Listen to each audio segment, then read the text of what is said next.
I believe very strongly in the need and how appropriate it is to be polarizing. What I mean by that is, if you look around in your circumstance and there are people, there are habits, there are environments, there are elements of your life that are not serving you, your family, your goals well, those need to be pushed out. They need to be pushed away.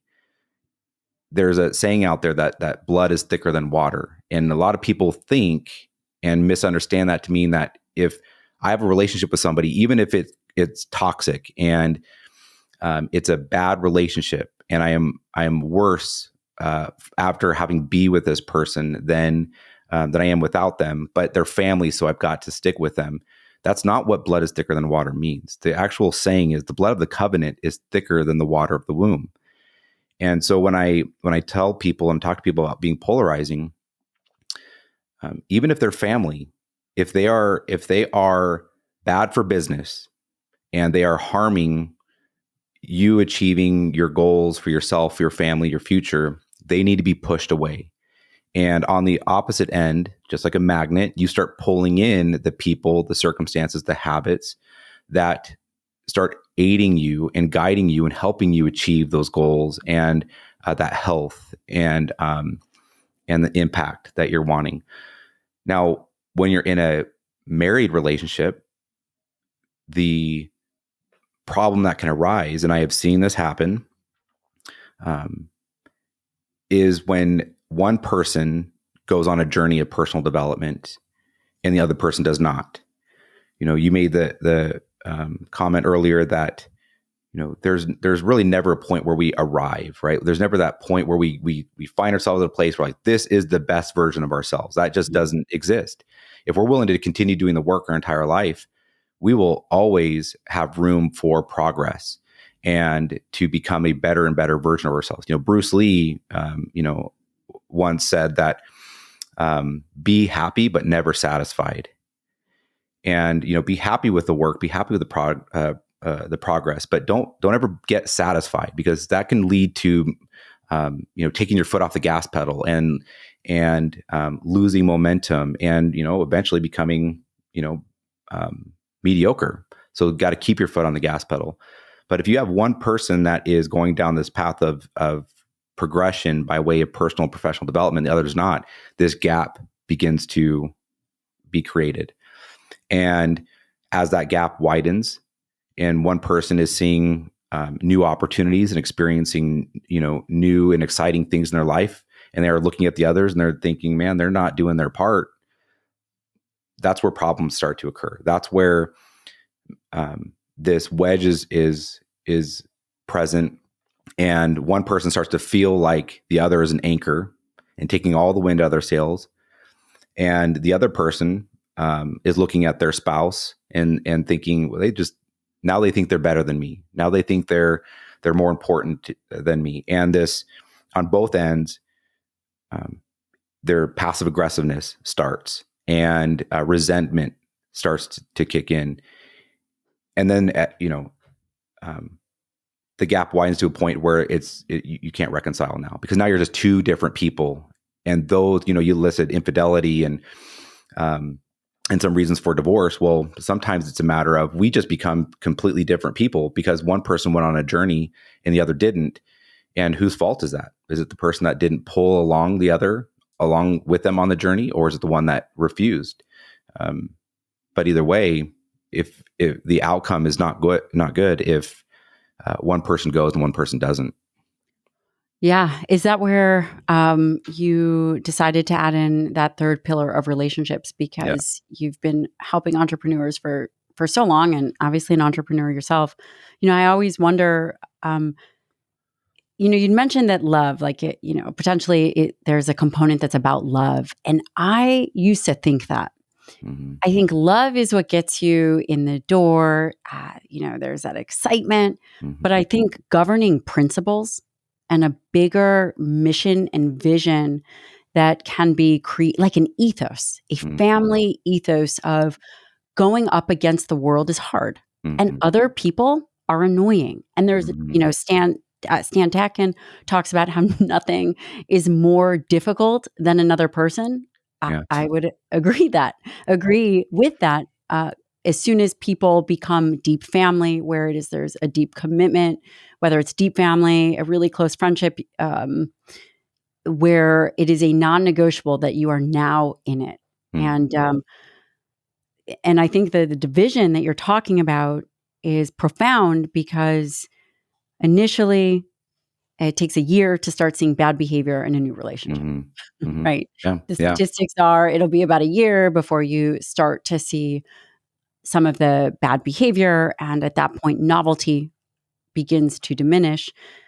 Love potentially is always there. And then creating governing principles to move the mission forward and whatever, is as if you are in the foxhole with Mm-hmm. an individual, that Mm-hmm. we are going to battle with life.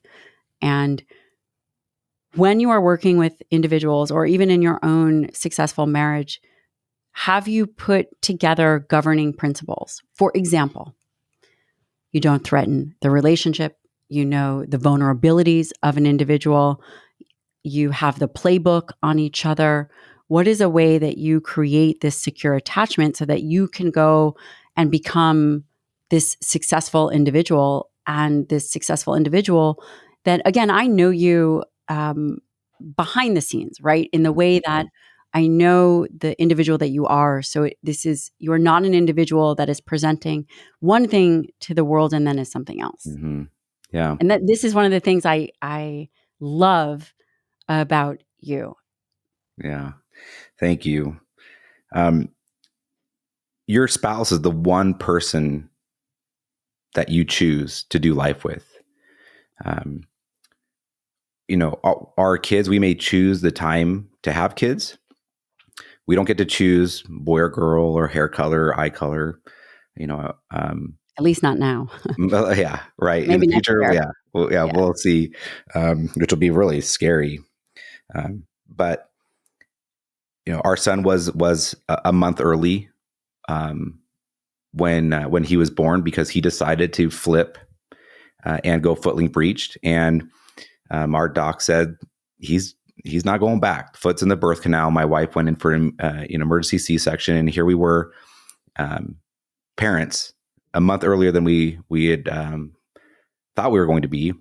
We didn't get to choose that. Um, our kids will leave the house and leave the nest one day, and they'll go and create families of their own, and it will be you and your spouse, right? Our spouse is the one person that we choose to do life with.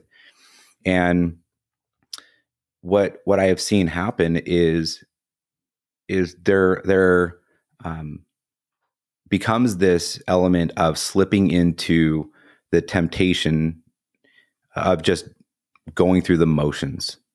And you mentioned that first year, I think it's Dr. Atkin that says, don't even think about getting married before the first year, right? Like, you're in the honeymoon stage and you really don't know people, and it takes a while for people to get into their best behaviors. But,